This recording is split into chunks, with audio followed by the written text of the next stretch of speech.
నా సుదీర్ఘమైన 37 సంవత్సరాల 3 నెలల 15 రోజుల పోలీసు పయనంలో నా అనుభవంలోకి వచ్చినవి, నేను చూసినవి, విన్నవి, చదివినవి విషయాల నుంచి కొన్ని ముఖ్యమైన అంశాలను తీసుకొని ఈరోజు మీ ద్వారా ప్రభుత్వానికి, ప్రభుత్వ అధికారులకు కొన్ని విషయాలు గుర్తు చేయాలని చెప్పే ఉద్దేశంతో ఈ ప్రెస్ మీట్ ఏర్పాటు చేయడం జరిగింది. అంటే ఇక్కడ నేను ప్రస్తావించే విషయాలు ప్రభుత్వానికి కానీ, ప్రభుత్వ అధికారులకు కానీ తెలియదని కాదు ఉద్దేశం. ఇవన్నీ కూడా మనందరికీ తెలిసినవే. కానీ రొటీన్ వర్క్లో ఉన్నప్పుడు వారి ముందున్న అంశాలు అత్యంత ప్రాముఖ్యమైనవి, అతి ప్రాముఖ్యత అయినవి, ప్రముఖమైనవి, ముఖ్యమైనవిగా కొన్నిటి మీద దృష్టి పెట్టి పనులు చేసుకుంటూ వెళ్తుంటారు కనుక కొన్ని అంశాల వైపు వాళ్ళ దృష్టి వెళ్ళదు. ఒకవేళ వెళ్ళినా అవి అటెండ్ చేసి కంప్లీట్ చేసే అటెన్షన్ ఉండకపోవచ్చు. అందుకనే ఇవన్నీ కూడా మామూలు అంశాలే నేను ఇక్కడ ప్రస్తావించేవి. మన రోజువారీ జీవితంలో మనకు తెలిసినవే, మనం చూస్తున్నవే. వీటిని వారి దృష్టికి తీసుకెళ్తే కొంత మెరుగైన రిజల్ట్ వస్తుందనే ఒక సదుద్దేశంతో ఈరోజు మీ ముందుకు రావడం జరిగింది.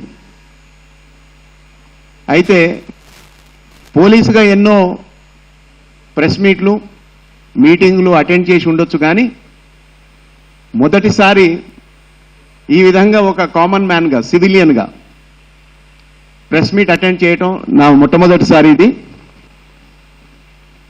నేను అన్ని కూడా మామూలుగానే చెప్పాలని ప్రయత్నం చేస్తాను. ఇక్కడ కూర్చుంది ఎవరినో విమర్శించటానికో, ఎవరి తప్పులో ఎంచటానికో, ఎవరినో ఇబ్బంది పెట్టడానికో మాత్రం కాదు. ఈ విషయాన్ని, ఈ సదుద్దేశాన్ని మీరు అర్థం చేసుకోండి దయచేసి. ఒకవేళ నా మాటల దాంట్లో ఎక్కడన్నా ఒక పొరపాటు పదం ఏమన్నా దొర్లినా కూడా మంచి మనసుతో మన్నించి నా సదుద్దేశంతో ఉన్న మాటల్ని తప్పుగా, పొరపాటుగా ఉంటే సరిచేసి సమాజంలోకి తీసుకెళ్లాల్సిందిగా మీ అందరినీ కోరుకుంటున్నాను. ఇక్కడ మొట్టమొదటి అంశం నేను తీసుకుంటున్నది పోలీస్ కానిస్టేబుల్ల ప్రమోషన్స్ గురించి.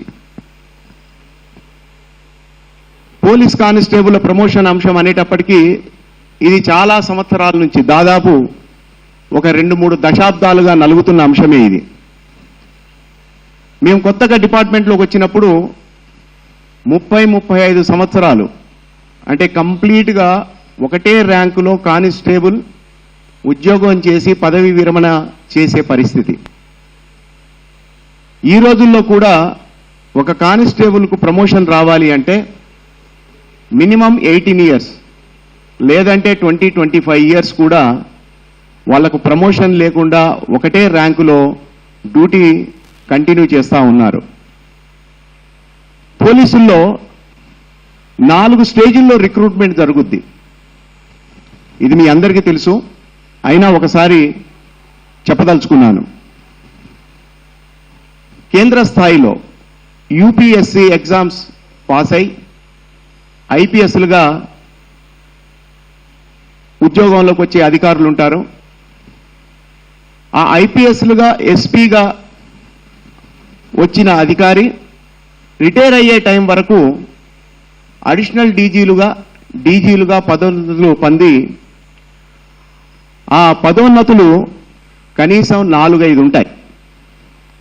వారి యొక్క వయసును బట్టి, సర్వీసును బట్టి 4-5 ప్రమోషన్లు ఖచ్చితంగా వస్తాయి.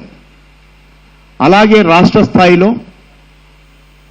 మన స్టేట్ పబ్లిక్ సర్వీస్ కమిషన్ ద్వారా గ్రూప్ 1 ఆఫీసర్స్ డిఎస్పీలుగా రిక్రూట్ అవుతారు.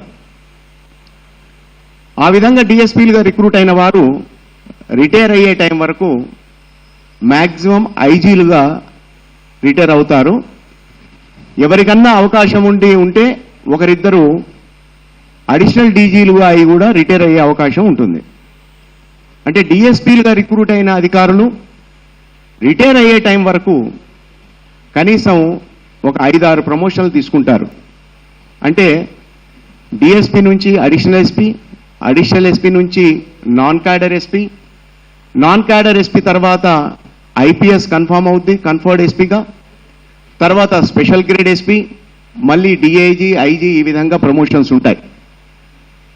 అలాగే మాలాగా సబ్ ఇన్స్పెక్టర్ రిక్రూట్ అయిన అధికారికి ఇప్పుడు నేను ఇక్కడ మాట్లాడుతున్నాను, నేను సబ్ ఇన్స్పెక్టర్గా రిక్రూట్ అయ్యా, ఎస్పీగా రిటైర్ అయ్యా. అంటే సుమారు ఒక 5 ప్రమోషన్స్ తీసుకున్నాను నేను, ఇన్స్పెక్టర్గా, డిఎస్పీగా, అడిషనల్ ఎస్పీగా. మా దాంట్లో కొందరికి ఐపీఎస్ కూడా వచ్చింది. కానీ కానిస్టేబుల్గా రిక్రూట్ అయ్యే వాళ్లకు మాత్రం సుదీర్ఘకాలం ఒకటే ర్యాంకులో ఉద్యోగం చేయాల్సిన పరిస్థితి వస్తోంది. నేను చాలా మందితో మాట్లాడే అలవాటు ఉండటం వల్ల నా దగ్గర వాళ్ళ బాధని చెప్పుకునే సమయంలో వాళ్ళ దుఃఖం ఏ పాటితో నాకు అర్థమవుద్ది. కానిస్టేబుల్ల జీవితాల్లో మార్పు రావాలన్నా, వాళ్ళ కుటుంబాల్లో సంతోషం వెల్లివిరియాలన్నా కూడా ఈ ప్రమోషన్స్ అనేది త్వరితగతిన చేపడితే బాగుంటుందనేది నా అభిప్రాయం. జనరల్గా 6 లేదా 8 సంవత్సరాలకు కొద్దిగా కష్టమైతే 10 సంవత్సరాలకు ఒక ప్రమోషన్ వచ్చినా కూడా ఎవరికి ఇబ్బంది ఉండదు. మేము ఎస్ఐలుగా 13 సంవత్సరాలు ఉద్యోగం చేశాం. ఆ 13 సంవత్సరాలకే మాకు ఇంకెంతకాలం ఈ ర్యాంకులో ప్రమోషన్ రాదా అని మీటింగ్లు పెట్టుకోవటం, కోర్టులకు వెళ్ళటం, ఆఫీసర్లకు రిప్రజెంటేషన్లు ఇవ్వటం, ఇవన్నీ చేశాం. కానీ కానిస్టేబుల్కి ఆ పరిస్థితి ఉండదు. పోలీసులో రిక్వెస్టే తప్ప డిమాండ్ ఉండదు. సరే, కానిస్టేబుల్ ఎక్కువ శాతం ఉంటారు, రాష్ట్ర స్థాయిలో చాలా మంది ఉంటారు కాబట్టి అందరికీ అనుకున్నన్ని అవకాశాలు రాకపోవచ్చు. కానీ దానికి ఒక మార్గం ఉన్నది నా అభిప్రాయంలో.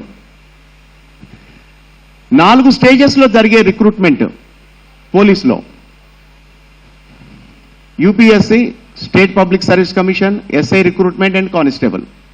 వీటిని గినక 3కు తగ్గిస్తే, ఎస్ఐ రిక్రూట్మెంట్ కానీ లేదా డిఎస్పీ రిక్రూట్మెంట్ కానీ ఆపగలిగితే కానిస్టేబుళ్లకు త్వరితగతిన ప్రమోషన్ వచ్చే అవకాశం ఉంటుంది.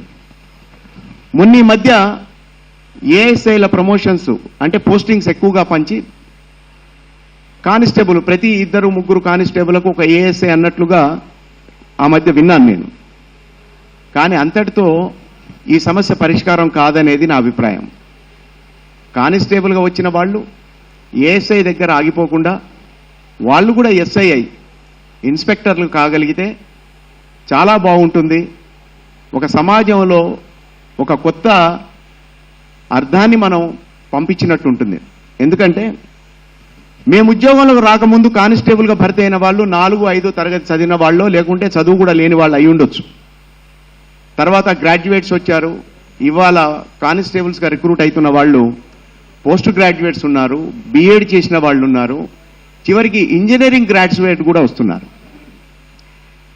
సరే, నిరుద్యోగం ఉన్న చోట ఒక ఉద్యోగం కావాలనుకునే ఒక యువకుడు అందొచ్చిన ఒక అవకాశాన్ని కానిస్టేబుల్గా రిక్రూట్ అయ్యి వెళ్ళిపోదాం అనుకోవటంలో తప్పులేదు.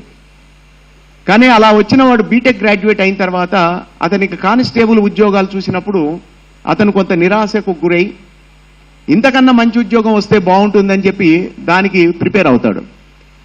ఆ ఎగ్జామ్ రాసిన తర్వాత క్వాలిఫై అయ్యే ఉద్యోగం వస్తే మళ్ళీ వెళ్ళిపోతాడు. మళ్ళీ ఇక్కడ వేకెన్సీ. ఎందుకు? ఇక్కడ ప్రమోషన్ అవకాశాలు తక్కువగా ఉండటం వల్ల లైఫ్ లాంగ్ ఇక్కడే కానిస్టేబుల్గా ఉండలేక వేరే దారి వెతుక్కొని వెళ్ళిపోతున్నారు. అదే కానిస్టేబుల్గా రిక్రూట్ అయిన వారికి ఖచ్చితంగా నేను రిటైర్ అయ్యే టైం వరకు సబ్ ఇన్స్పెక్టర్గా అవగలుగుతానని చెప్పి ఒక నమ్మకం ఇవ్వగలిగితే ఈ పోస్టింగ్లోంచి వెళ్ళిపోవటాలు, వేకెన్సీలు పెరగటాలు అనేవి ఉండవు అనేది నా అభిప్రాయం. కాబట్టి దయచేసి మీ ద్వారా ప్రభుత్వాన్ని, అధికారులను రిక్వెస్ట్ చేసేది ఏంటంటే ఆ దిశగా కొంత ఆలోచించి లేదా ఒక కమిటీ వేసి స్టడీ చేసి కానీ కానిస్టేబుల్ల జీవితాల్లో మార్పు తీసుకురావాలని చెప్పి కోరుతున్నాం. ప్రమోషన్స్ రానప్పుడు ఒక స్పెషల్ ఇంక్రిమెంట్ అని చెప్పి ఇవ్వడం జరుగుద్ది. జనరల్గా ఏ ర్యాంక్ అధికారికైనా కూడా అది ఉంటుంది. కానీ మీరు ఒక్కసారి ఎవరినైనా అడగండి, మీకు డబ్బులు ఇస్తే బెస్టా, ఇంక్రిమెంట్, స్పెషల్ ఇంక్రిమెంట్, లేదా నీకు ప్రమోషన్ కావాలా అని అడగండి. వాళ్ళు ఖచ్చితంగా ప్రమోషనే కోరుకుంటారు. కాబట్టి ఆ దిశగా ఆలోచించాలని చెప్పి కోరుకుంటున్నాను.